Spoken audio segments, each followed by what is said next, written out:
Welcome to the Know God podcast, our weekly discussion with Dr. Jeff Colburn, where we learn about Jesus and how we can develop a relationship with God. Jeff earned his PhD in Bible exposition and is the founder of the Safe Harbor Digital Community, an online space where all are welcome to explore God. I am your co-host, Angela, and I cannot wait to get to today's discussion. Hello. Hi, Angela. Welcome back, Dr. Colburn. Great to be back. It's so good to have you. This is episode 8. Wow, we've been doing this for 8 weeks. 8 weeks. Wow, that's awesome. So this week, I thought we would do something just a little bit different, and I've titled this week, Quick Question. Oh, that sounds interesting. Okay, so we're going to have some fun here. This week, I thought we would try something just a little bit little different. We've had a few questions come in that may only require just a short answer. And so I thought we would call this episode the Quick Question episode, number 8. So the first question is, if we already know that God's plan wins out in the end, do we really have free will? No, that's a great question. So we know God has a plan and we know how his plan ends, but do we have free will? Oh, well, absolutely, because really comes down to, do you want to participate in his plan, right? That's that free will. He's going to do what he's going to do with his creation, and we're given a choice. Either we can live in his will and enjoy eternity with him, or we can go against his will and live apart with him. But that's the choice we're given, and that's that freedom of choice we're given. So let me just kind of give you an example. Say my buddy Bob is going sailing, and he invites me to go along with him. Now I have the choice. I either can be on that boat, or I can be on the dock watching Bob sail away. I can't stop Bob from sailing, but I can make that choice not to go with Bob, not to participate with Bob, right? And I think the problem with this is people confuse free will with democracy. It's almost like we all should have a vote on what happens with the world. Like, God, yes, we're all on this planet. We all should vote on what the end game is. Well, no, that's not how it works. It's God's creation, and he has a plan for this world. He had a plan for this world when he created this world, and he has a plan for eternity for this world. And we don't have a say in that. But we do have a say whether or not we want to participate in that. And that's that free will. Do I want to go with God's plan and enjoy eternity with God? Or do I want to continue to rebel against God and live apart from him? So that's free will. Okay, so the second question is Jesus the only way to salvation? This is a tough question for a lot of Christians. I have often had many questions around this when I've had moments in my life where when there's people around me that aren't Christian, how do you witness, and how is this fair? And is Jesus the only way to salvation? Well, so let's answer the question, right? So, is Jesus the only way to salvation? Yes. And let me elaborate on that. So, as a Christian, as a follower of Jesus, I believe everything Jesus tells me. And Jesus tells us that he's the only way for salvation. He's the only way through him to the Father, right? So he doesn't mention any other possible way. He says, if you're going to know, you have to know the Son to know the Father. And there's a reason why we believe he's the only way to salvation. And that goes back to what we discussed in previous episodes, where we talk about sin, that we're all sinful. And the penalty for sin is death. And we also know that we are unable to pay that debt ourselves. We all fall short, right? Paul tells us we all fall short. We're all sinners. We can't pay the sin debt. So what did God do? He sends the Son to die in our place, right? God so loves us that he sends the Son to pay the penalty for us. He pays the penalty that we can't pay ourselves. So that's the foundation of Christianity, right? The cross, right? That, the death and resurrection of Jesus, right? Where the sin debt is paid and we're restored to God.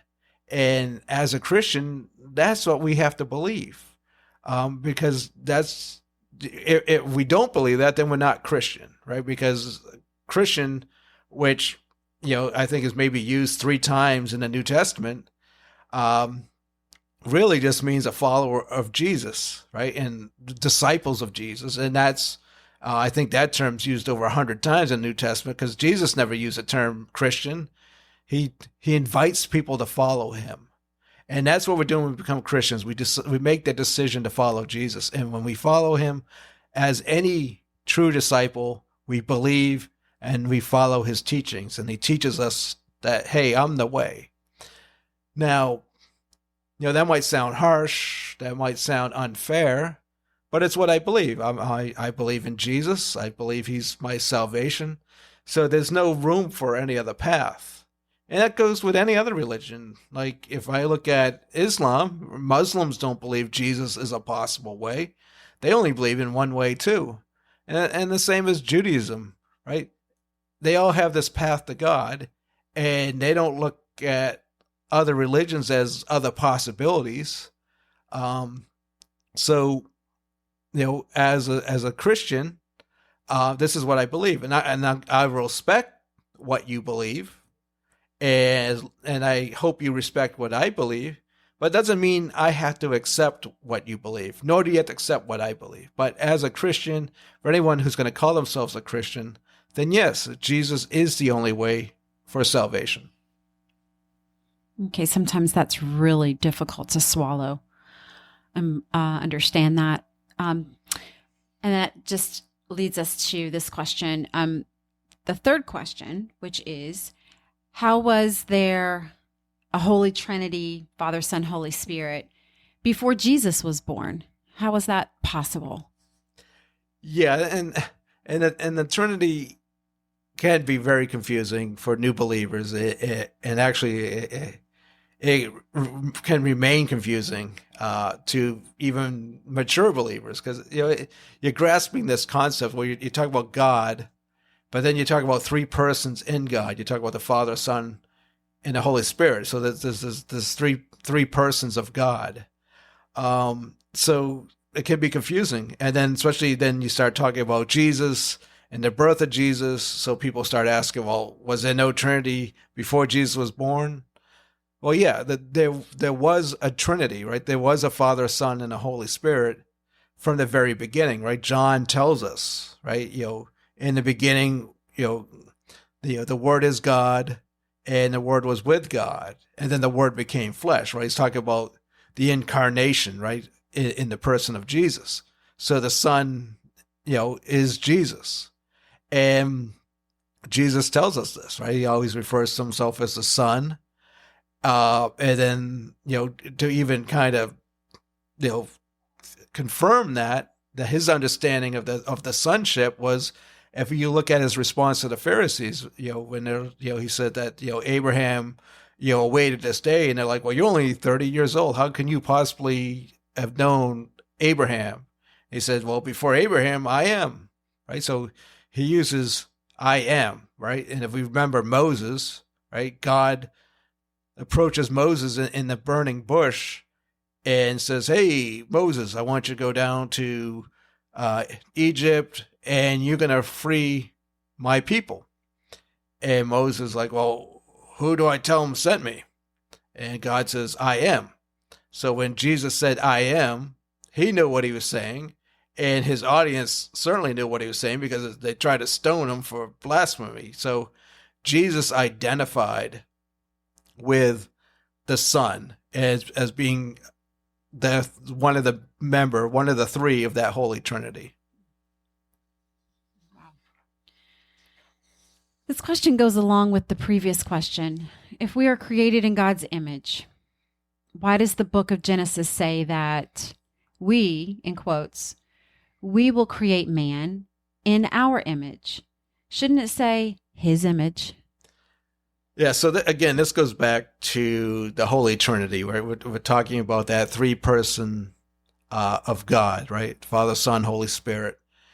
And so when they create man, they say, well, we're going to create him in our image, right? Because there's three of them. So it's like we going to create man in our image. So that's just one of our earlier evidences of the Holy Trinity. Now, some people who don't believe in a triune God, the Holy Trinity, they'll say, well, God was talking to angels. That's why he said our image, because he's talking about him and his legion of angels. Well, there's no biblical evidence for this. There's nothing in the Bible that says the angels were created in God's image, right? We see it said that man was created in God's image, but we don't read that angels were created in God's image. So this explanation seems more like a convenience without any evidence. It's like, here's my convenient response to why it says "are." He's talking to his angels. Well, no, it's the Holy Trinity. That's why it says created in our image. So here's an interesting one that we often sort of brush over. We don't really think about it because there's so many things in the Bible that can be a little bit confusing. So we'll just sort of brush past things. This is one. Who was Cain's wife? That's actually that's funny. That's not the first time I've heard that question. But I remember it was a few years ago. A buddy of mine and I were teaching a group of pastors in Malawi, and we had just taught them a whole lesson on Genesis. And we said, okay, why don't you guys take a few minutes, come up with some questions, and come back and we'll discuss it. And there's a lot in Genesis, so we're like. It's like, oh, I wonder what they're going to ask us. And this was the question. This is the first question they ask us is, who was Cain's wife? And it's a really good question, because if you read in Genesis 4, Cain murders his brother Abel, God banishes him, and then Cain takes his wife with him. Well, we read Genesis, right, leading up to that point, there's not a whole lot of people, right, that we have Adam and Eve, and we read about Cain and Abel. So where'd the wife come from? And so there's nothing in the biblical account that tells us who Cain's wife is. So we have to turn to Jewish tradition. What did the Jews believe about Cain's wife? So if we go to the Book of Jubilees, this is literature written by the Israelites or the Jews around 160 to 141 BC, and it gives an account of Adam and Eve and that they had 2 sons and 3 daughters prior to Seth, because we remember Seth is born after Abel's murdered. But so prior to the murder of Abel, they had Cain, Abel, and 3 daughters. And the daughter that Cain marries, her name is Awan. And there's nothing in the Bible about her. It just says Cain had a wife and they had a kid named Enoch, and they founded the city of Enoch, right? But there's nothing beyond that in the Bible. So we have to kind of look to what those oral traditions of the Jewish people that were ultimately written down, your Book of Jubilees, the Talmud, which was the oral accounts that were ultimately documented after the destruction of the Second Temple. So the 3 sisters were not in the Bible? No, well, they don't say that they're the daughters of Adam and Eve. All it says in Genesis 4 is Cain took a wife, right? She conceived, and Enoch was born. This doesn't say that the daughter or the wife came from Adam and Eve. That's not in Genesis. Is it okay to ask why they would leave that out? Why that wouldn't be an important part of the Bible? Or well, so now you're going into an area of how we think, right? So ancient ancient Near East thinking wasn't as analytical, I would say, kind of speaking off the cuff here, as Greco-Roman thinking, where always looking for the why or the reason. So, here in the Genesis account, they're just giving an account of, hey, this is Cain. He took a wife, and a lot of times, they just note the males, right? They just give the lineage of the males, and they don't really give a lineage of the women, because I guess in their account, they just like, well, we just want to share the lineage that came from Cain. And, so because if you continue to read through Genesis up to Noah, you start reading about, Enoch, Methuselah, and all them, right? Leading up to Noah. So it just kind of, it seems like the purpose of that part of Genesis is just to give that lineage account through the males anyway. I see. Leading up to Noah. But, why specifically? Right. Why did they say, oh, hey, Cain married his sister? Why did they put that in there? I can't say definitely why it was excluded. We've got to remember the Bible's not a history book. It's God's revelations to man. Mm. So, and it's God inspired. So, who she was, and to be honest, really does not impact the biblical story. Interesting. Very interesting. Thank you, Jeff. Yeah, that's always a fun question. I actually had to go research that one because the first time I was asked, I was like, yeah, that's a good question. I have no idea. So I had to actually go research, and even in the Bible, I couldn't find anything. So I had to go to what we call extra biblical literature, and written. These are Jewish writings outside the Bible, and I found something in the Book of Jubilee that gives an account of who Cain's wife is, and and the daughters of Adam and Eve. Wow, that is so interesting. And I think with that, we've cleared out a good chunk of our mailbag. Yeah, there's a lot of good questions. I've these past 8 weeks, it's been really exciting to see the kind of questions people are asking, what they want to know. I spent all this time researching, but I was like, what do people really want to know? So this has been really good. And it's some of them really get me thinking. Like I was like, because people ask you a question and it's never been framed in that way before. So you kind of have to like sit there and it's like, oh wow, yeah, that's a good question. Let me give that some thought. So all I gotta say is, keep them coming. Like as you can see, we're going everywhere from Holy Trinity today to, who's Cain's wife. So, nothing's off the table. So, if you have a question, please get it into us. We love to talk about it. So, just thank you everybody for tuning in and sharing your questions with us. Yes. Thank you so much. Definitely keep the questions coming. It's been a lot of fun. I really enjoy the conversations. I especially enjoyed this one today. I like the quick question episode. I think it could actually, I think it could even be a little even quicker. I think we should try to do something sort of rapid fire maybe at some point. Would be a lot of fun.